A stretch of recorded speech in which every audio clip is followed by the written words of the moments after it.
Hi guys and Happy New Year! Welcome to my channel and welcome to my living room. Let's have a tea or a coffee and let's chat a little bit. Because on Instagram you have sent me a lot of questions, so I promised to do this question and answer session.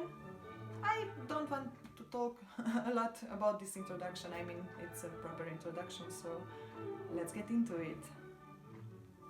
So the first question is asked by Flute Beginner. And it is: your studying routine when you were a student or preparing for an audition? I guess Tafanel and so.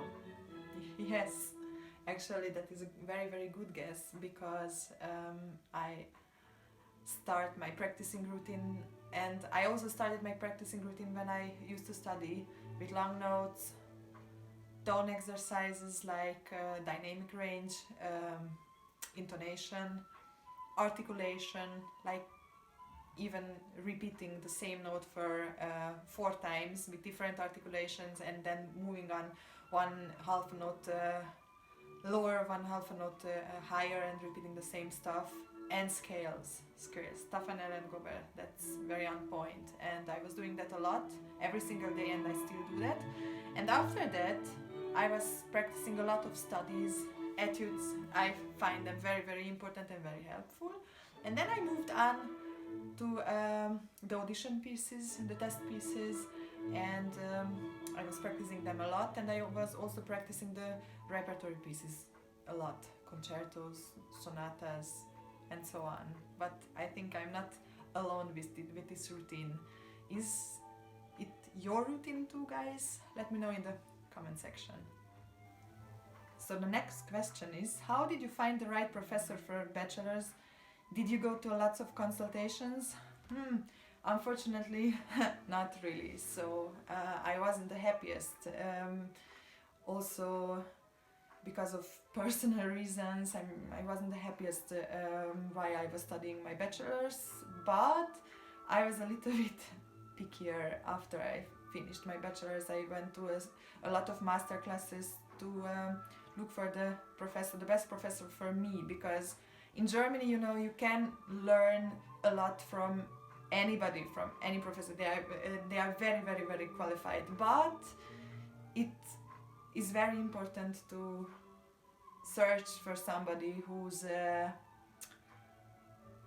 don't know how to put it, where the chemistry also works right, where you feel good and safe, and I mean, go after your gut feeling, really.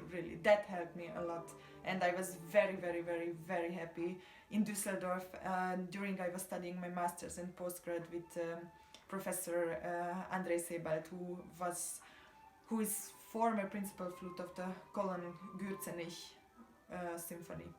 So I hope this also helps. As the next question, Andagini is asking me, I don't know if I pronounce this name correctly either. She's asking me, how did you support yourself financially while studying? Yes, that is a very good question for those who are studying abroad, because yes, coming from a developing country like Romania, I mean, it's not like third world, but it's still on the way of developing.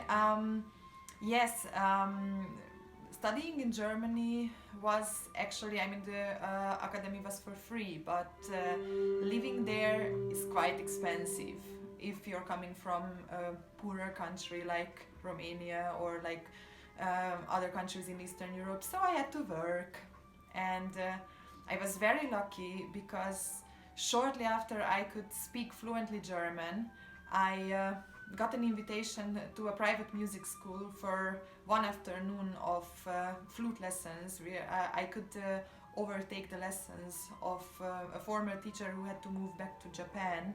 So immediately I got to Germany, I got a job. I mean, it wasn't even a year, and like 9 months were enough for me to speak fluently. I mean, I wasn't speaking very well back then, but I could go with it. I could teach. So I got one afternoon, and you know how it is if you already teach somewhere, then people get to know you, and another music school hired me for another afternoon. So I had 2 afternoons of teaching it at the beginning, and that was very, very good, because I could work in my field of expertise to learn something for my studies. It was very beneficial, and it was fun, and it wasn't even a lot, because if you do some student jobs like being a waiter, waitress, something like that, you work long hours for a little money, and you work night shifts, and that's not very good. So I was very thankful to have this job.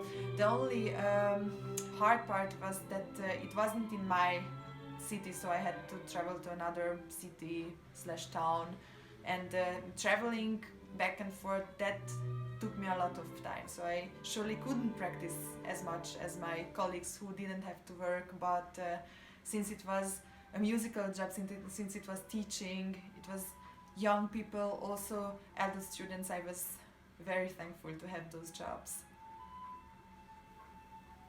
So as the next question, Sidonia Julia is asking me, tell me everything about orchestral auditions and how you become a good teacher, please. Oh my god.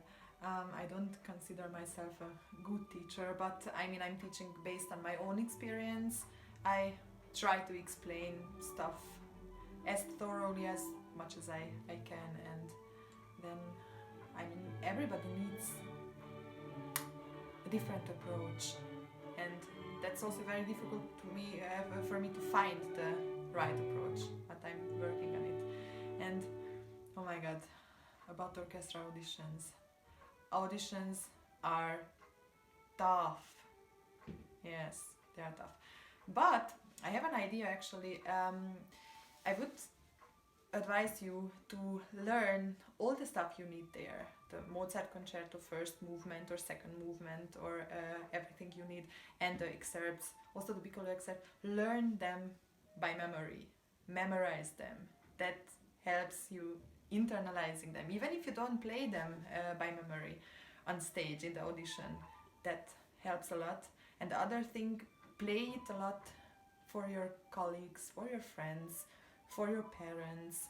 Organize some mock auditions, and that's also very helpful. I mean, you will still be nervous. I was nervous, and consider that other people are also nervous, so everybody is nervous.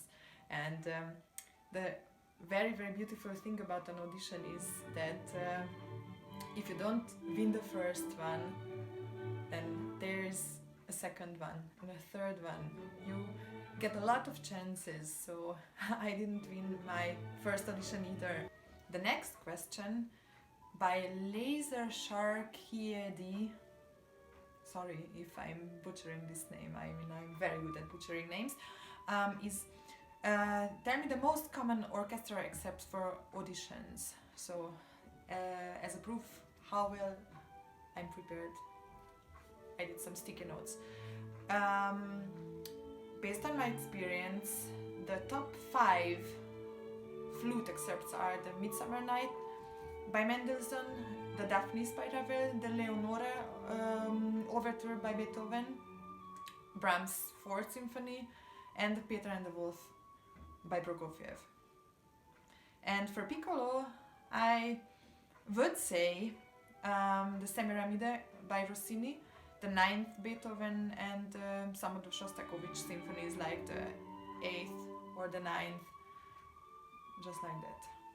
These were also the excerpts I had to play often in my 3 auditions I had in my life. So Alice _ McDonald is asking me, what would you look for in a player if you were on the panel for an orchestral audition? Good question, tough question, because I haven't been in a jury for such an audition yet. I'm fresh in the orchestra, it's my 3rd season yet. But I think the majority of the people who come for professional auditions can play the flute very well. So they can play without mistakes, or there are some minor nervosity slips, or like 2 correct notes, or I don't know, they don't crack a lot of notes, and it's wonderful. But what I would look for is a sound, a very beautiful sound, and kind of artistic impression, because I have only short impressions there. I would say I would look for somebody with whom I would gladly sit my next 30 years of orchestra work. That's very important. And the last question was asked by Ek_Katie, and it is how to stay motivated. Gosh, staying motivated is very easy if you have a purpose with your playing.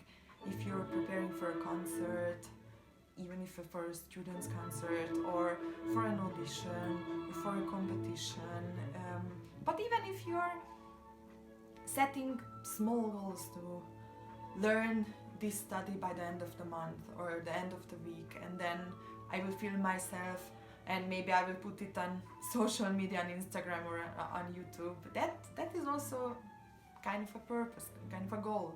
So guys, set goals and practice a lot in 2022, and I wish you a very, very good, great, successful and nice year and decade, actually, because it's a new decade. See you soon, and thanks a lot for watching. Bye bye.